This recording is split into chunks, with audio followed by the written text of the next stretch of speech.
స్థిరపరచువాడవు, బలపరచువాడవు, పడిపోయిన చోటే నిలబెట్టువాడవు, ఘనపరచువాడవు, హెచ్చించువాడవు, మా పక్షము నిలిచి జయమిచ్చువాడవు. స్థిరపరచువాడవు, బలపరచువాడవు, పడిపోయిన చోటే నిలబెట్టువాడవు, ఘనపరచువాడవు, హెచ్చించువాడవు, మా పక్షము నిలిచి జయమిచ్చువాడవు. ఏమైనా చేయగలవు, గద మొత్తం మార్చగలవు, నీ నామముకే మహిమంతా తెచ్చుకొందు. ఏమైనా చేయగలవు, కథ మొత్తం మార్చగలవు, నీ నామముకే మహిమంతా తెచ్చుకొందు. యేసయ్యా యేసయ్యా, నీకే సాధ్యము. యేసయ్యా యేసయ్యా, నీకే సాధ్యము.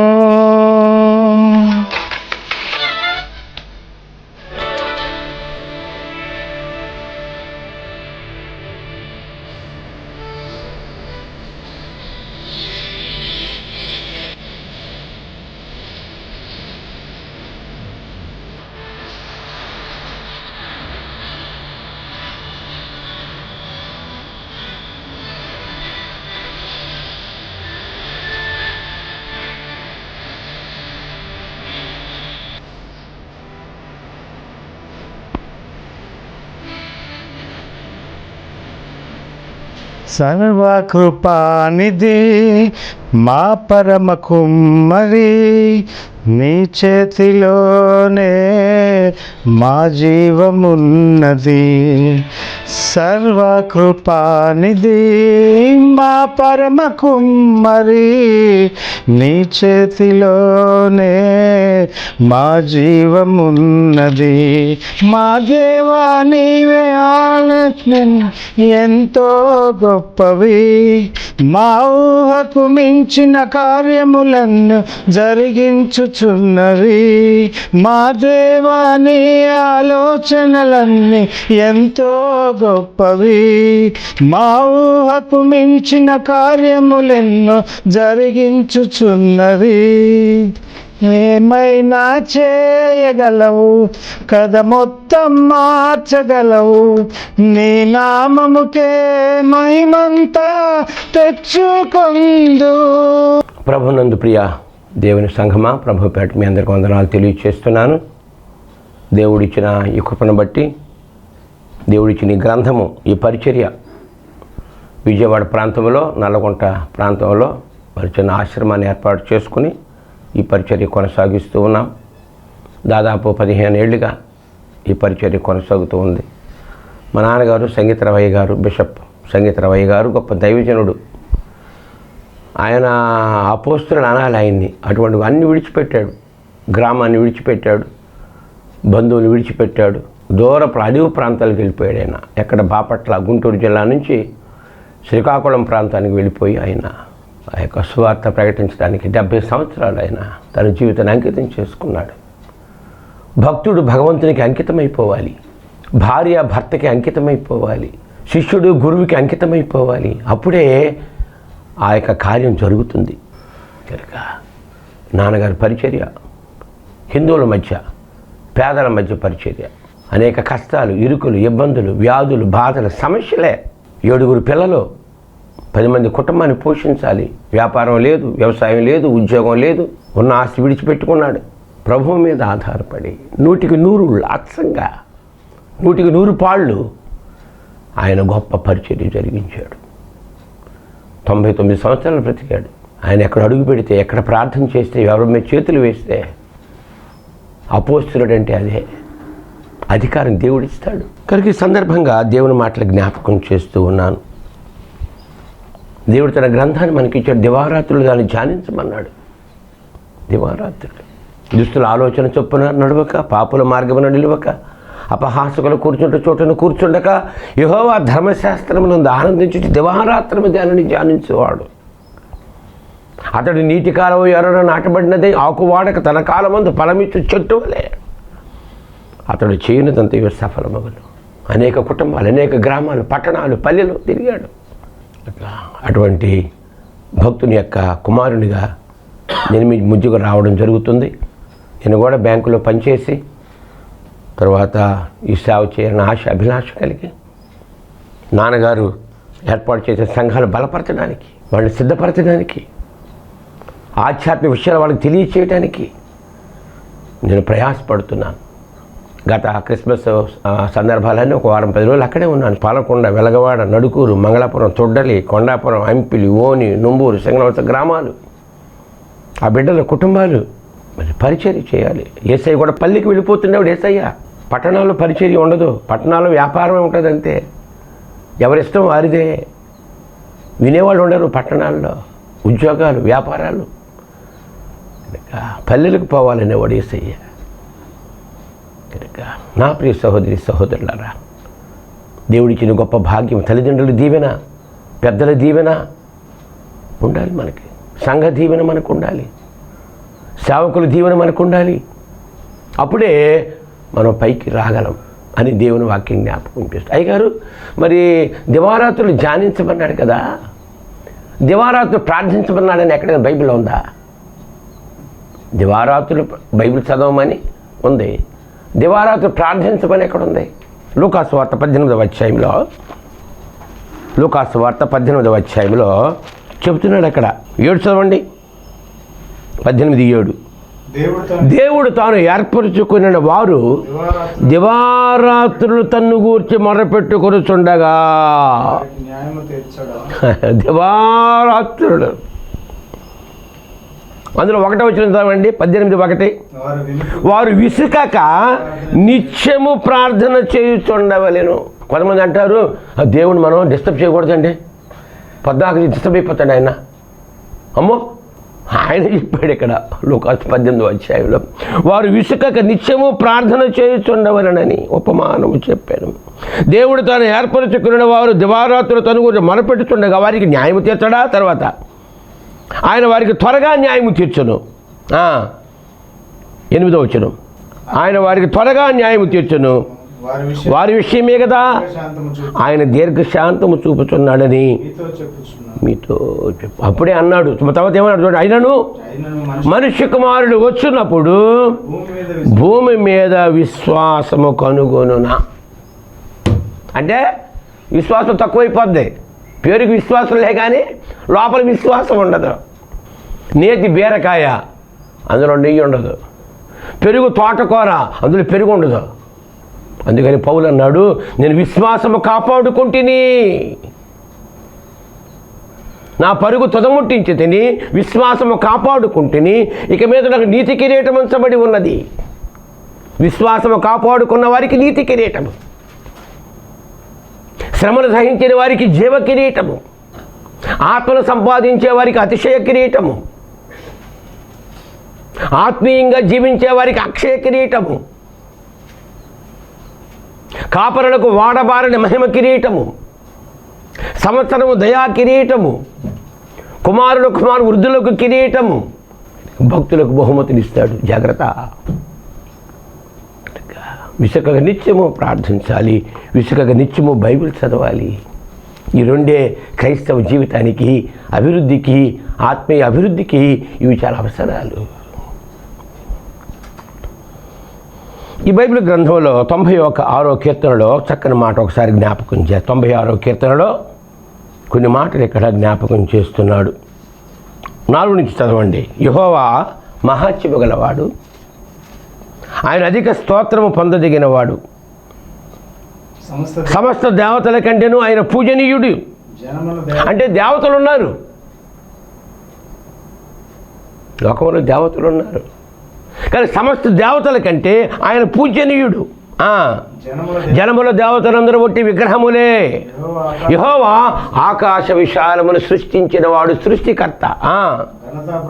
ఘనత ప్రభావములు ఆయన సన్నిధిలో ఉన్నవి, బల సౌందర్యములు ఆయన పరిశుద్ధ స్థలములో ఉన్నవి.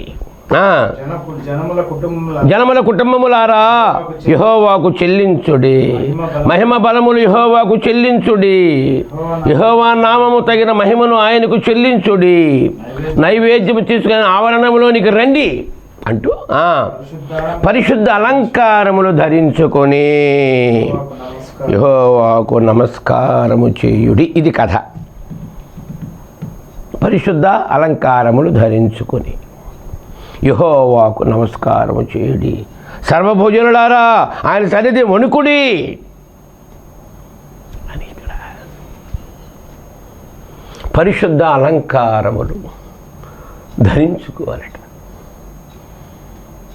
ప్రకటనలో చదవక్కర్లేదు, ప్రకటనలో 12వ అధ్యాయంలో సూర్యుని ధరించుకునే స్త్రీ అంటాడు. గలతీయులకు రాసిన పత్రిక చూడండి ఒక మాట. గలతీయులకు రాసిన పత్రికలో అక్కడ ప్రకటనలో సూర్యుని ధరించుకుందట స్త్రీ. ఇక్కడ గలతీయులకు రాసిన పత్రిక 3వ అధ్యాయంలో 26 చదవండి. 3:26 యేసుక్రీస్తునందు మీరందరూ విశ్వాసం దేవునికి కుమారులై ఉన్నారు, క్రీస్తులోనికి బాప్తిజం పొందిన మీరందరూ క్రీస్తును ధరించుకున్నారు. ఇది కీర్తనాకారుడు అన్నాడు, పరిశుద్ధ అలంకారములు ధరించుకొని యెహోవాకు నమస్కారం చేయండి. క్రీస్తులోనికి బాప్తిజం పొందిన మీరందరూ క్రీస్తును ధరించుకున్నారు. క్రీస్తును ధరించుకోవాలి, పరిశుద్ధ అలంకారాలు ధరించుకోవాలి, ఆభరణాలు మీకు ఉండాలి, అమర్చుకోవాలి. ఏమిటి ఆభరణాలు, ఏమిటి అలంకారాలు? 2వ పేతురు రాసిన పత్రికలో చూడండి. 2వ పేతురు రాసిన పత్రికలో 1వ అధ్యాయము ఇక్కడ ఆభరణాలు ఇస్తున్నాడు. ఇక్కడ 5 చదవండి. 1:5 ఆ హేతువు చేత మీ మట్టుకు మీరు పూర్ణ జాగ్రత్త కలిగిన వారై మీ విశ్వాసమందు సద్గుణము, సద్గుణమందు జ్ఞానము, జ్ఞానమందు ఆశానిగ్రహము, ఆశానిగ్రహమందు సహనము, సహనమందు భక్తి, భక్తి యందు సహోదర ప్రేమ, సహోదర ప్రేమ దయను అమర్చుకోవాలట. ఈ సద్గుణాలు ఆభరణాలు ఒక క్రైస్తవ విశ్వాసికి, ఒక భక్తుడికి కావలసిన ఆభరణాలు. ఈ హేతువు చేత మీ మట్టుకు మీరు పూర్ణ జాగ్రత్త కలిగిన వారై విశ్వాసము, సద్గుణము, జ్ఞానము, ఆశానిగ్రహము, సహనము, భక్తి, సహోదర ప్రేమ, దయ, ఈ 8 లక్షణాలు ఆభరణాలుగా ధరించుకోవాలి. తర్వాత ఏమన్నాడు? ఇవి మీకు కలిగి విస్తరించిన ఎడల అనుభవ జ్ఞాన విషయములో సోమరులైనను నిష్ఫలైనను కాకుండా చేయును. తర్వాత ఇవి ఎవరికి లేకపోవును, మరిచిపోయి గుడ్డివాడును దూరదృష్టి లేని గుడ్డివాడు అయిపోతాడటంతే ఈ ఆభరణాలు లేకపోతే. ఇవి ఎవరికి లేకపోవును, వాడు తన పూర్వ పాపములకు శుద్ధి కలిగిన సంగతి మరిచిపోయి గుడ్డివాడు దూరదృష్టి లేనివాడైపోతాడు. తర్వాత అందువలన సహోదరులారా మీ పిలుపును ఏర్పాటును నిశ్చయము చేసుకున్నటకు మరి జాగ్రత్త పడండి. మీరు ఇట్టి కీలు చేయవారైతే ఎప్పుడును తొట్టిల్లరు అంతే. తర్వాత అలాగున ప్రభువును రక్షకుడైన యేసుక్రీస్తు యొక్క నిత్య రాజ్యములో ప్రవేశము సమృద్ధిగా. ఏ రాజ్యం కోసం నిన్ను పిలుచుకున్నాడో, ఏ రాజ్యం కోసం నువ్వు వచ్చావో ఆ నిత్య రాజ్యంలో నీకు ప్రవేశం నీకు సమృద్ధిగా లభిస్తుంది అని ఈ ఆభరణాలు కలిగి ఉండాలి. విశ్వాసము, సద్గుణము, జ్ఞానము, ఆశానిగ్రహము, సహనము, భక్తి, సహోదర ప్రేమ, దయ ఉండాలి. 1వ తిమోతి రాసిన పత్రిక 6వ అధ్యాయంలో 3వ వచనం చదవండి. 3 నుంచి ఎవడైనను మన ప్రభువైన యేసుక్రీస్తు యొక్క హితవాక్యములను దైవభక్తి కనుగుణ్యమైన బోధను అంగీకరింపక ఈరోజు ఎక్కడ చూసి అన్ని భిన్నమైన బోధలే. ఏం చెప్తున్నారో అర్థం కావట్లా. అలాంటి అసలు మీకు అర్థం కావట్లేదండి. నా ప్రియ సహోదరి సహోదరులారా, యేసయ్య అన్నాడు విశ్వాసము కనుగొందున అన్న మాటలు జ్ఞాపకం చూస్తున్నాయి. మీరు ఆ యూట్యూబ్లో చూస్తే సేవకులే, పెద్ద పెద్ద సేవకులే, గొప్ప సేవకులే, అనుభవమైన వాళ్ళే, వాళ్ళు ఏం మాట్లాడుతున్నారో వారికి తెలియటం లేదు. కనుక మీరు జాగ్రత్తగా వినాలి. ఒకసారి సేవకుని అడిగారట, అయ్యా టీవీలో నెట్లో ఇన్ని సువార్తలు ప్రకటిస్తున్నారు కదా, ఏ ఛానల్లో వినాలి, ఏ ఛానల్ వినకూడదు అని అడిగాడట. అడిగితే ఆయన గొప్ప మంచి దైవజనుడు. ఆయన అన్నాడు, ఏ సువార్త ప్రకటిస్తున్నప్పుడు కింద అకౌంట్ నెంబర్లు ఉండవో, బ్యాంక్ అకౌంట్ నెంబర్లు ఉండవో, వాడు చెప్పే మాటలు వినమన్నాడట. అంటే నువ్వు సువార్త చెప్పి డబ్బులు ఎందుకు అడుగుతున్నావా? ఉచితంగా ప్రకటించమంటే మాకు లైకులు కొట్టండి. లైకులు దేనికి? డబ్బుల కోసమా? లైకులు దేనికండి? యూట్యూబ్లో లైకులు కొడితే డబ్బులు వస్తాయట, లక్షలట. అది పెద్ద వ్యాపారం అట. నాకు తెలియదు, చెప్తున్నాము. నాకు ఆయన లక్షలు వస్తాయి అన్నయ్య. మేము లైకుల కోసం చేయట్లా, మేము డబ్బుల కోసం చేయట్లా. ఏసే ప్రకటించమన్నాడు సువార్త. యెహెజ్కేలు నువ్వు ప్రకటించవయ్యా అన్నాడు. అంతే. యెహెజ్కేలుతో, యిర్మీయాతో చెప్పాడు, యెషయాతో చెప్పాడు, పౌలు గారితో ప్రకటించు. మా నాన్నగారు 70 సంవత్సరాలు ప్రకటించాడు. పాలకొండలో వెలగవాడని ఒక ప్రాంతం ఉంటుంది, దేవాంగుల ప్రాంతం. దేవాంగులు ఉంటారు, అక్కడ బట్టలు నేస్తూ ఉంటారు. మా నాన్నగారు వెళ్ళగానే అక్కడికి వెళ్ళేవాడు. 10 సంవత్సరాలు కష్టపడ్డాడు వాళ్ళ దగ్గర. దేవాంగుల మహాభక్తులు, శివభక్తులు వాళ్ళు. వాళ్ళతో పోరాడి దేవుని వాక్యం చెప్పి 10 కుటుంబాలు 10 సంవత్సరాలకు కష్టపడితే 10 కుటుంబాలు ప్రభువుని నమ్ముకున్నారు. వారు సేవకులు అయిపోయారంతే. సువార్త ప్రభు ఉచితంగా ప్రకటించమంటున్నాడు. నీకేం కావాలి, నేను ఇస్తానంటున్నాడు దేవుడు. దేవుడు ఇస్తాడు, నీకెందుకు?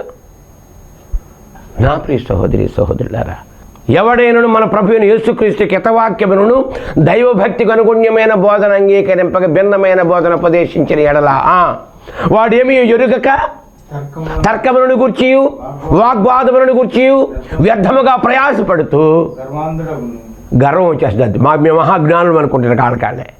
మన జ్ఞానం ఎంత, మన తెలివి ఎంత, మన భక్తి ఎంత అంటే ఏదో ఉచితంగా మనకి ఇచ్చాడు ఆయన, అంతే. నేను అన్నా అది బెల్లం రాశాడు రా బాబు, పూర్తిగా నాకే ఇక్కడ ఆయన. మన జ్ఞానం ఎంత, మన తెలివితేటలు ఎంత? పోనీ గొడవలు పెట్టుకుంటే వాళ్ళు మారుతారా?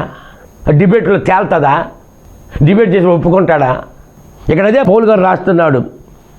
ఏమన్నాడంటే వాడేమి ఎరుగక తర్కములను గూర్చియు వాగ్వాదములను గూర్చియు వ్యర్థముగా ప్రయాసపడుచు గర్వాంధుడగును. వీటి మూలముగా అసూయ, కలహము, దూషణ, దురనుమానములు, చెడిపోయిన మనస్సు కలిగి సత్యహీనులయ్యి దైవభక్తి లాభ సాధనం అనుకుంటున్నారు. చెట్టు పేరు చెప్పి కాయలు అమ్ముకుంటున్నారంటే అది మాట. అసూయ అని చెప్తారు. వీటి మూలముగా అసూయ, కలహము, దూషణలు, దురనుమానములు, చెడిపోయిన మనస్సు కలిగి సత్యహీనులై దైవభక్తి లాభ సాధనం అనుకున్న మనుషుల వ్యర్థ వివాదములు కలుగుతున్నవి. తర్వాత సంతుష్టి సహితమైన దైవభక్తి గొప్ప లాభ సాధనం. నీకేమి ఇచ్చాడు? చాలు. అది ప్రభు నాకు చాలు ప్రభు, నాకు ఇది చాలు ప్రభు అని ఇప్పుడు నువ్వు అడిగావా? నాకు కారు ఉండేది, 12-13 లక్షల కారు, ఎస్ క్రాస్. ఒక 2 సంవత్సరాలు మీటింగ్ చేసాం, తిరిగాం. యాక్సిడెంట్ అయింది, కారు పోయింది. నేను బ్రతికించాడు దేవుడు నన్ను, దేవుడు పనిచేస్తాను కాబట్టి. అప్పుడు ఎవరికో కారు నాకు ఉండకూడదు. చాలామంది కొనన్నా కారు కొన్నాను, నాకు వద్దులేరా బాబు. ఇలా జరిగిపోయిన జీవితాన్ని. సంతృప్తి, సాటిస్ఫాక్షన్ మోర్ ఇంపార్టెంట్. నీకు సంతృప్తి ఉండాలా. దురాశ దుఃఖమునకు చెట్టు. మా నాన్నగారు చెప్పాడు, సేవ అంటే పూటక ముద్ద పండకొక పట్ట చాలు నాయన అన్నాడు. అంతే. పూటక ముద్ద పండకొక పట్ట నాయన, అదేనా సేవ అంటే. పౌలు గారి సేవ, నేను సమస్తమును క్రీస్తు నిమిత్తము నేను సమస్తం పెంటగా ఎంచుకున్నాను అన్నాడంటే. కొలస్సులో చెప్తాడు, మీరు క్రీస్తుతో కూడా లేపబడిన వారైతే పైనున్న వాటిని వెతకండి అన్నాడండి. సంతుష్టి సహితమైన దైవభక్తి గొప్ప లాభ సాధనమై ఉన్నది. తర్వాత ఏమంటున్నాడు, మనం ఈ లోకం ఏమీ తీసుకురాలేదు, ఏమీ తీసుకుపోలేము, కాగా అన్న వస్త్రములు గలవారమై ఉండి. ఇది సేవ అంటే, అన్నం వస్త్రం చాలు. Coming with nothing, going with nothing, leave everything.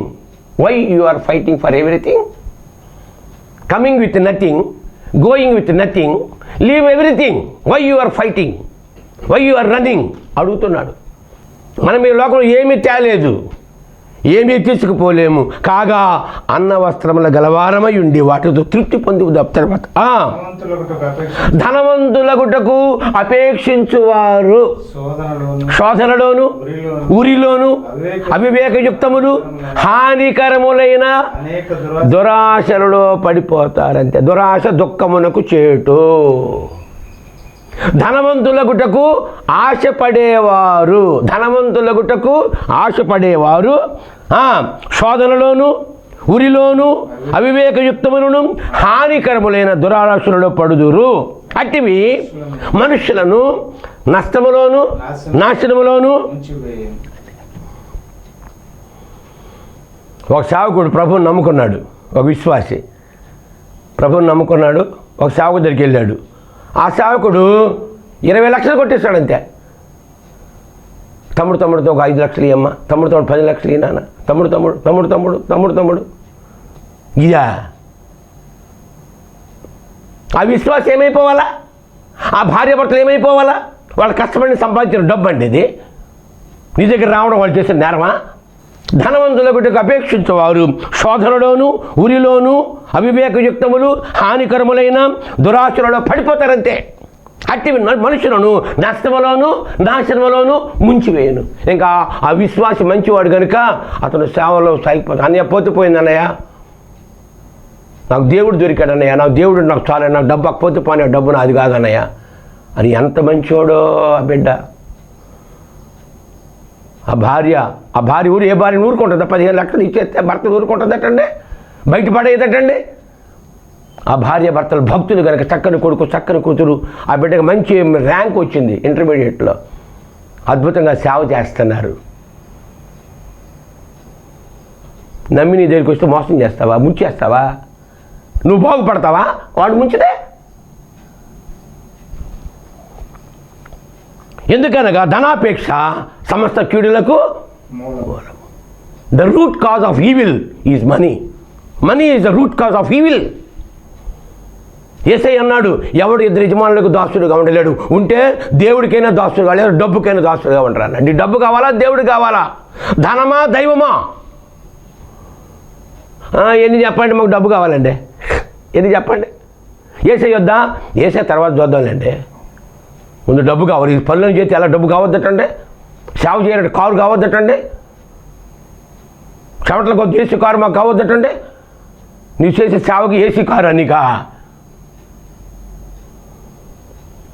ఇలా చెప్తే అన్నయ్య కోపం అని అంటారు. నాకెందుకు కోపం? నువ్వేం చేస్తున్నావో చూసుకో, ఏమైపోతావో చూసుకో. ధనమును నమ్ముకునేవాడు నాశనమైపోవును. యేసయ్య అన్నాడు, ఒంటే సూది బెజ్జములోనైనా దూరతదేమో కానీ, ఒంటే సూది బెజ్జములోనైనా ఒకవేళ దూరతదేమో కానీ ధనవంతుడు పరలోకానికి వెళ్ళడు అని నేను చెప్పలేదమ్మా, యేసయ్య చెప్పాడు. ఎందుకనగా ధనాపేక్ష సమస్త కీడులకు మూలం. తర్వాత ఏం జరిగిందో, కొందరు దేనిని, డబ్బుని, కొందరు దానిని ఆశించి విశ్వాసం పోయి. కొత్తలో బాగానే ఉంది విశ్వాసం. ఎప్పుడు డబ్బు మీద ఆశ వచ్చిందో వాడు విశ్వాసం ఎగిరిపోయి. కొందరు దానిని ఆశించి విశ్వాసం నుంచి తొలగిపోయి నానా బాధలతో తమ్మును తామే పొడుచుకొనిరి. ఎంత ఘోరం అండి. నిన్న ఒక ఆవిడ చనిపోయిన జమ్ములపల్లిలో మా రిలేటివ్, మా మామయ్య గారి భార్య, ఐజక్ మామ భార్య. ఆ సమాధికి వెళ్ళాం. చేతులార మనిషిని మట్టి కింద మట్టిలో పెట్టేశారంతే. మొన్నటి వరకు మనతో తిరిగింది, మట్టిలో పెట్టేశాం. ఎంత విచారం. జాగ్రత్త. పుట్టినప్పుడు ఎవరు చూడరు నిన్ను. హాస్పిటల్లో పుడతాం, ఇంట్లో పుడతాం, ఎవరు చూడరు. చచ్చిపోయే వరకు అప్పుడు అందరూ చూస్తారు, నీ గురించి చెప్పుకుంటారు. జాగ్రత్త. నిన్న 500 మంది వచ్చారంతే ఆమె చనిపోతే. పుట్టినప్పుడు ఎవడు చూడరు నిన్ను, చచ్చిపోయేటప్పుడు అందరూ చూస్తారు నిన్ను. నువ్వేం చేసావో, ఎలా బ్రతికావో కథలుగా చెప్పుకుంటారు. కొందరు దాన్ని ఆశించి విశ్వాసం తిరిగిపోయి నానా బాధలతో తమ్ముడు తాము పొడుచుకొని అంటూ ఒక మాట, దైవజనుడా 11వ వచనం తిమోతికి చెప్తున్నాడు పౌలు గారు, దైవజనుడా నీవైతే వీటిని విసర్జించి నీతిని, భక్తిని, విశ్వాసమును, ప్రేమను, ఓర్పును, సాత్వికమును సంపాదించుకొని ప్రయాసపడవయ్యా. తర్వాత విశ్వాస సంబంధమైన మంచి పోరాడము, నిత్య జీవము చేపట్టుము. దాని పొందుటకు నీవు పిలువబడి అనేకుల మంచి ఒప్పుకున్నావు. ఆ పరలోక నిత్య నివాసం, ఆ పరలోకం కోసం నీతిని, భక్తిని, విశ్వాసము, ప్రేమ, ఓర్పు, సాత్వికము, ఇవి ఆభరణాలు, ఇవి పరిశుద్ధ అలంకారాలు. అక్కడ పరిశుద్ధ అలంకారములు ధరించుకొని యెహోవాకు నమస్కారం చేయమని చెప్పాడు. అలంకారం అనే పదము ముఖ్యంగా అందానికి, స్త్రీలకు వర్తిస్తుంది.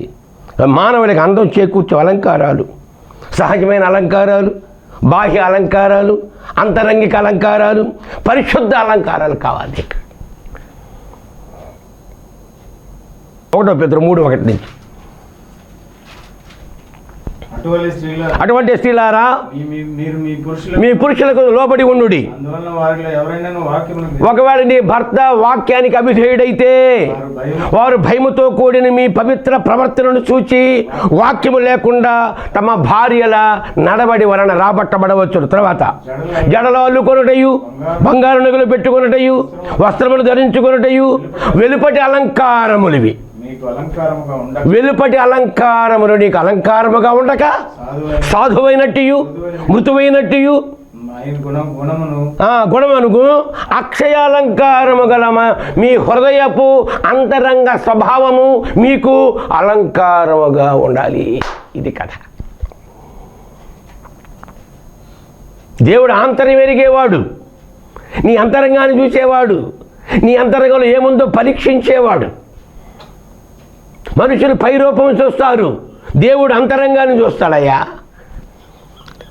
ఈ వాక్యం వింటున్న నా ప్రియ సహోదరి సహోదరులారా, పరిశుద్ధ అలంకారాలు మనం ధరించుకోవాలని ఇక్కడ వెలుగు ఫలము, ఆత్మఫలము కలిగి ఏర్పరచాలని ఇక్కడ జ్ఞాపకం చేస్తున్నాడు. కనుక ఈ మాటలు వింటున్న ప్రభు రాబోతున్నాడు.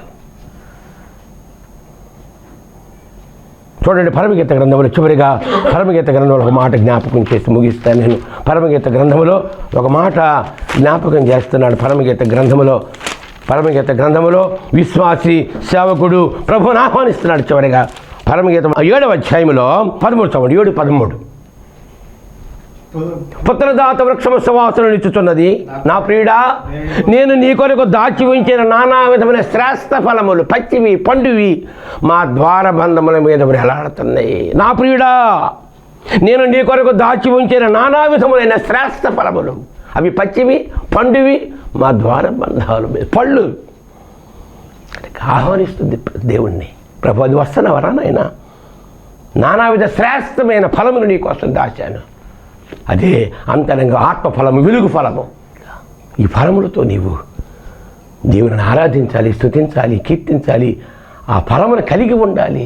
మీరు బహుగా ఫలించి నా తండ్రి మహిమపరచబడతాడు, నా యందు నిలిచి ఉంటే మీరు ఫలిస్తారని జ్ఞాపకం చేశాడు. కనుక పరిశుద్ధ అలంకారములు ధరించుకొని యెహోవాకు నమస్కారం చేయమని ప్రభు మమ్మల్ని జ్ఞాపకం చేసుకోమని మీరు ప్రార్థిస్తే ఆ ఫలాలు, ఆత్మఫలాలు, వెలుగు ఫలాలు, జీవరక్ష ఫలాలు, అటువంటి భాగ్యాన్ని ప్రభు మన అందరికీ అనుగ్రహించునుగాక. ఈ మాటలు దీవించునుగాక. మమ్మల్ని మిక్కిలిగా ప్రేమించిన మా పరలోకపు తండ్రి యేసయ్యా స్తోత్రాలు. ఈ మాటలు దీవించండి, పరిశుద్ధ అలంకారాలు మాకు అనుగ్రహించండి. యేసయ్య శక్తి కలిగిన నామని వేడుకొనుచున్నాను తండ్రి, ఆమేన్. మన ప్రభువును రక్షకుడు యేసుక్రీస్తు యొక్క కృపయు, తండ్రి అయిన దేవుని ప్రేమ, పరిశుద్ధాత్మ సహవాసం నిరంతరం మీకు, మీ కుటుంబాలకు తోడుగా ఉండి అధికముగా వర్ధల్ల చేయునుగాక. ఆమేన్.